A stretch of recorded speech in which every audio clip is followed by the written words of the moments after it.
kung tingnan nyo, yung kalbo nandun, ayun, may mga pulis na nakahawak doon sa kalbo. Ayan, video yan. Yan ang tatalakayin natin sa araw na ito. Kaya po, kung kayo ay hindi pa nakasubscribe dito sa ating channel, pindutin nyo na yung subscribe button upang sa ganon kayo ay laging ino-notify ni YouTube pag nag-uumpisa na po tayo ng ating mga talakayan. At syempre, nandyan po si Ma'am Neng Gigi. Di pala ako late. Ka-start lang. Morning Mark. Naku, opo, hindi.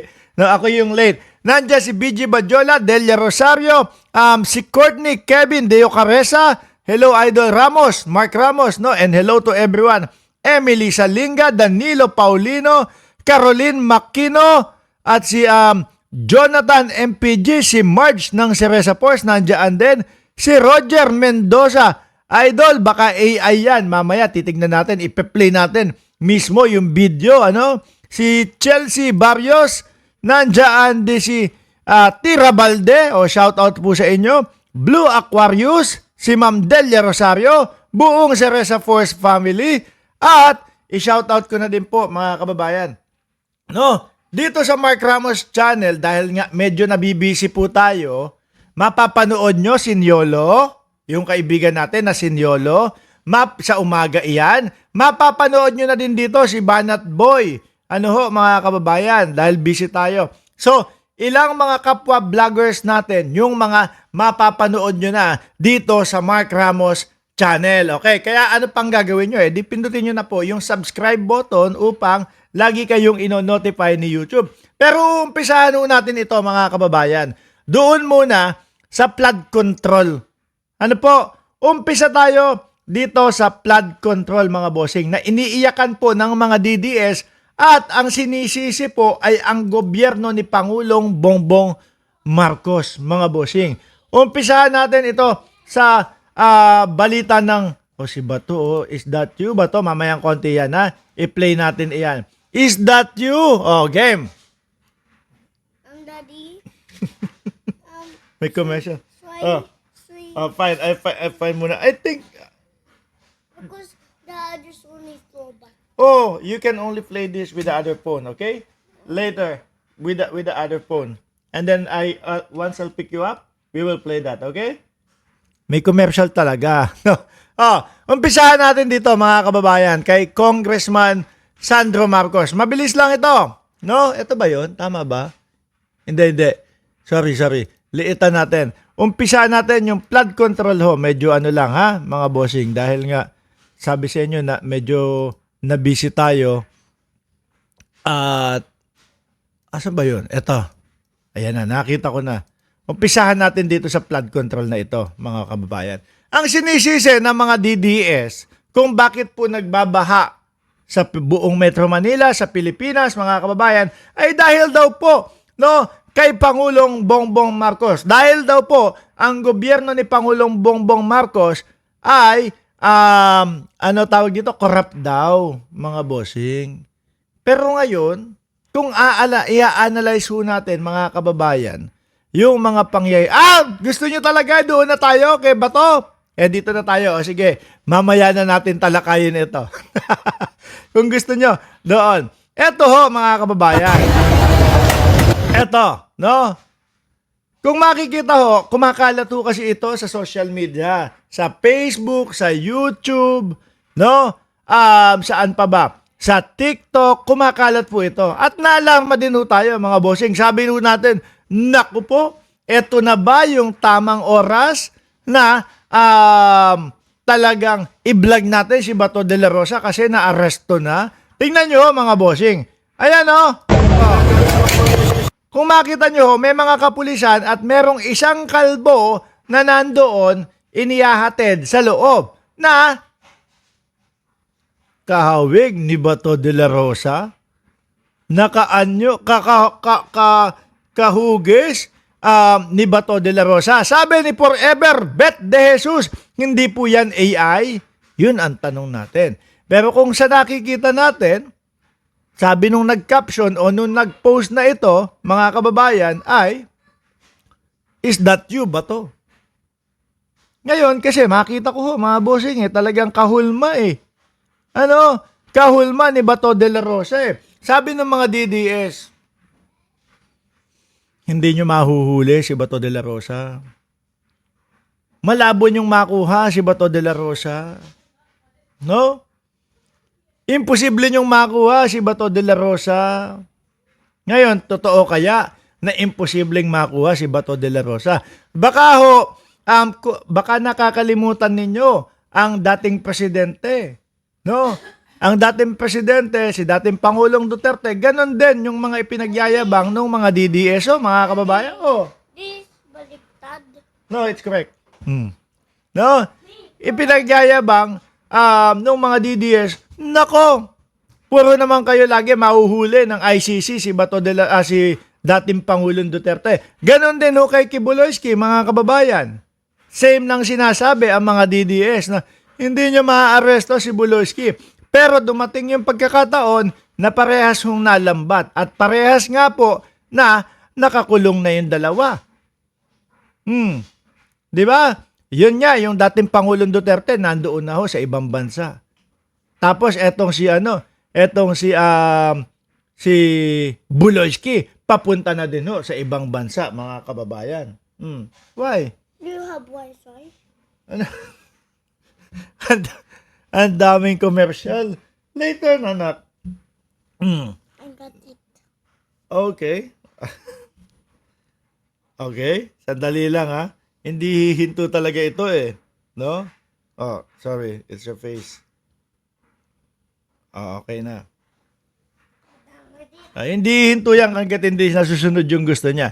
Ngayon, mga bossing, i-play natin ito. Saka tayo mag-komento, mga kababayan.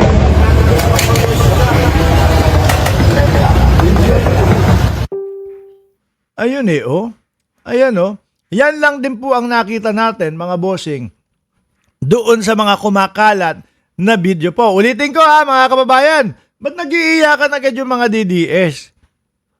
No? Kung si Harry Roque, ang sinasabi ni Harry Roque, meron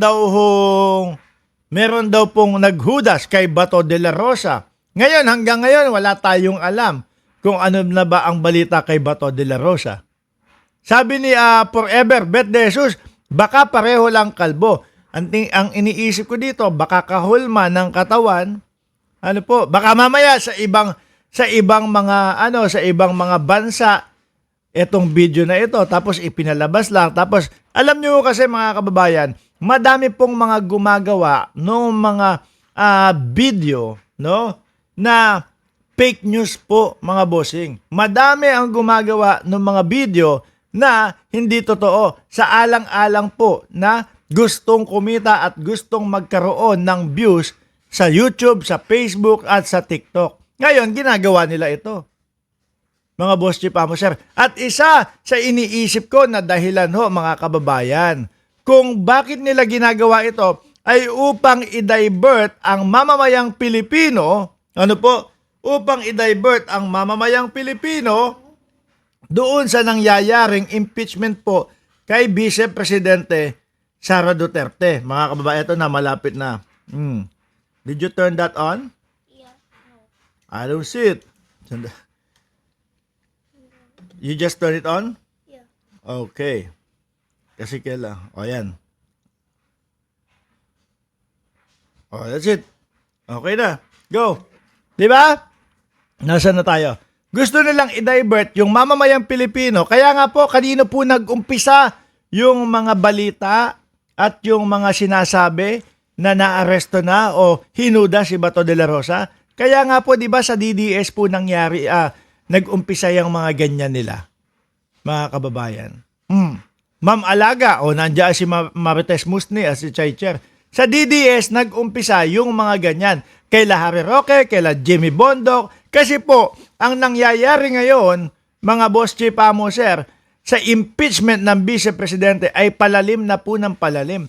At parami na ng parami yung mga ipinipresentang ebidensya laban sa Vice Presidente, mga kababayan. Ngayon, ano ang husga ni Mark Ramos dito sa video na ito? Ang tingin ko, mga kababayan, kung hindi AI, maaari naman ito na video na nanggaling sa ibang bansa na merong kahulma, ng katawan ni Bato de la Rosa. Yung mga pulis naman, wapakels naman yan eh. No, kung hindi natin mga kakilala yung mga pulis, ganyan naman eh, no? Or nandito din po sa bansa natin, yung video na yan o yung pangyayari na yan, kahulma lang ni Bato de la Rosa. Pero ang totoo, mga kababayan, wala pa din kumpirmasyon. At sinasabi ng NBI na wala silang naaresto na Bato de la Rosa, mga bossing Chief Amo, sir. Ano po? Wala. Kaya tayo, panatilihin po natin, tumutok lang po tayo doon sa impeachment ng Vice Presidente. Tutukan natin dahil po doon natin makikita talaga kung tama po ba yung ipinaglalaban natin. Or pinupolitika lang ang Vice Presidente. Kaya lang ho, mga kababayan, hanggang ngayon po, hindi ko masabi sa sarili ko, no, na pinupolitika lang ang Vice Presidente. Ang sa nakikita ko po, yung mga ebidensya na mga inilalabas, totoo ho eh. No? At saka, kung makikita mo at mararamdaman mo yung depensa ng kabilang panig, yung depensa ng kay Vice Presidente, mga kababayan, wala po eh. Itong mga kulukotoys na mga abogado ni Sara Duterte ay ang depensa po ay puro yung mga pampipiloso po lang po, mga kababayan. Di ba? Oh, puro pamimiloso po lang po. Sabi ni Lolo Yul ng Miami, Boss Mark, I'll pick you up there, okay? Boss Mark, baka edited yan, ang kuha yan sa Senado nang dumating siya. Ganun, baka? Kumbaga, paano siya? Or, maaari po, pero uulitin ko, no? Yung mga pinapakalat ng mga DDS, sila Harry Roque, sila Jimmy Bondok, at iba pa po, mga kababayan, ay walang katotohanan, mga bossing Chief Amo, sir. Yun ay pang-divert lang po nila, mga boss Chief Amo, sir, sa nangyayaring impeachment po sa Vice Presidente. Sabi ni Courtney Kevin de Ocaresa, malamang gumagawa lang ng paraan para iligaw ang taong bayan at mawala ang focus sa impeachment ni Sara Duterte. Koreko, biruin mo ha, mga kababayan, yung dati pa ho natin na pinag-uusapan, Mary Grace Piatos, Cocoy Villamin, nadagdagan na ng mga Pining Garcia. Putagis talaga. Binaboy talaga yung pera ng bayan. Ano? Pining Garcia, sino pa ba? Meron pang ano dun, tumuwad. Di ba? Meron tumuwad at et cetera pa ho, mga boss Chief Amo, sir. Yun yung natatakot silang malaman ng mamamayang Pilipino. Pero sabi nga nila,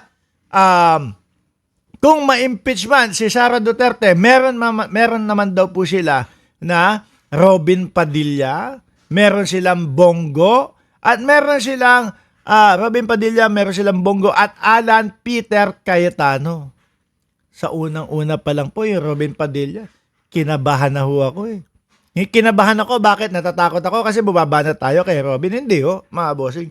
Kinabahan ako para sa ating bayan, para sa ating minamahal na Pilipinas po, mga bossing. Saan po ang tungo ng Pilipinas? Kung Robin Padilla ang magiging presidente natin. O sige nga ho, mga kababayan. No? Sige nga po. Ito pa lang po mga nakikita natin doon sa mag-asawa. Mga boss Chief Amo, sir.